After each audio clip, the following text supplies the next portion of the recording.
Hello and welcome to the Okeechobee Library's YouTube channel. I'm Sonia.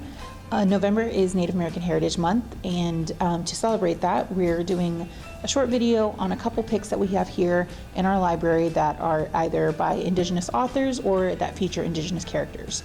So this video is going to focus on young adult and juvenile picks for our young readers, but we do have another video that focused on a couple of adult choices. So if you are interested in that, please check it out on our channel.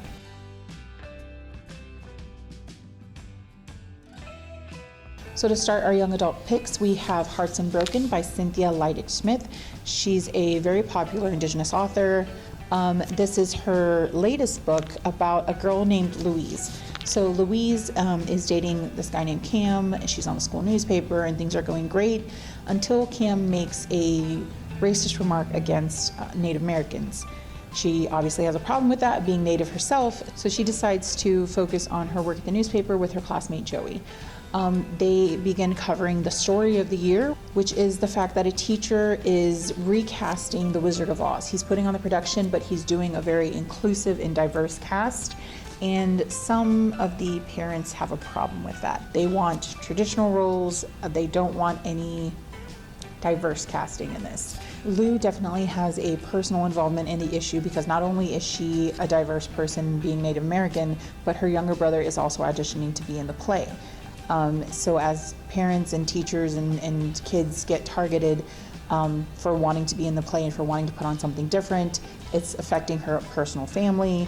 So she kind of tackles this issue head on, and it's trying to navigate fighting for what you believe in while also trying to navigate the issues that come with being in high school. It definitely looks like a good read, and if you're interested in either more social topics or just a book about what it's like to be a teenager in high school, definitely pick this one up.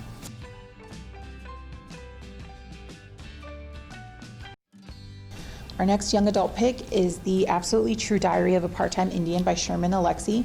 This is not a new book, it's been around for a while, but it's definitely a popular read. This book follows Junior, who is growing up on the res and definitely gets picked on a lot because he has a lot of health problems and he's kind of a nerd.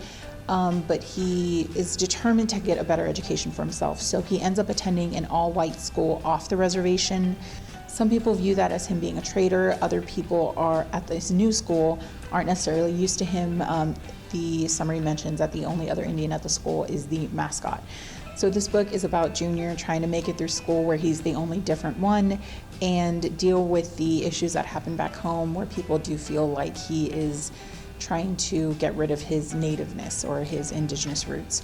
So it's definitely a good pick. Again, it's another one where it's just a kid trying to make it through those teenage years that are already difficult and adding on different issues like being different and being diverse in a place where you definitely feel like you don't belong.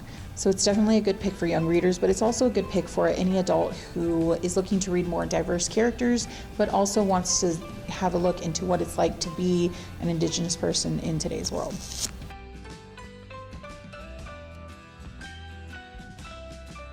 So moving on to our picks for our readers who are a bit younger, our first one is the Gnar of Rocks.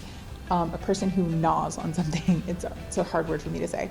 But this book is by Louise Flaherty. It's a graphic novel, and it follows a traditional Inuit tale about two girls who wander away from their camp.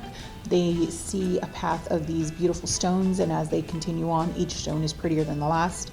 And they eventually follow it to a cave where they find a monster. I'm going to mangle the name, so I'm not going to say it, but it translates to the Gnar of Rocks.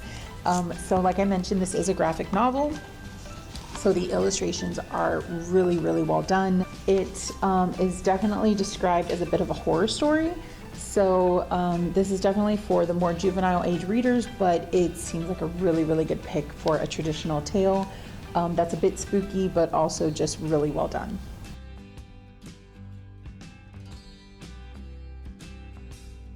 And our last juvenile pick is Thunderboy by Sherman Alexie, who we mentioned earlier as the author of The Absolutely True Diary of a Part-Time Indian. So Thunderboy is definitely for our younger readers. It's a picture book, and it is about a boy whose name is Thunder. He is named after his father, who's Big Thunder. He's known as Little Thunder. And the story follows Little Thunder trying to find his own name. He wants his own name that's different from his father. So he thinks his name should be Boy Who Touches the Clouds as he rides on his dad's shoulders, or Full of Wonder, since he's always thinking about traveling. So this story follows Little Thunder going through his day, thinking about the person that he is and trying to find the name that's right for him until he and his dad find that perfect name. So that was it for our picks for Native American Heritage Month, a couple YA and a couple juvenile picks. Like I mentioned, we do have another video on this channel where we pick some of our adult picks from our collection, but we definitely have more here at the library. If you're interested in any of these that we talked about today, just grab your library card and come on by. And if you like these videos where we do picks of different diverse topics or different celebrations of the year, let us know in our comment section other ones that you would like to see, and definitely check out our Facebook page and like and subscribe to see more on this channel. Have a nice day. Bye.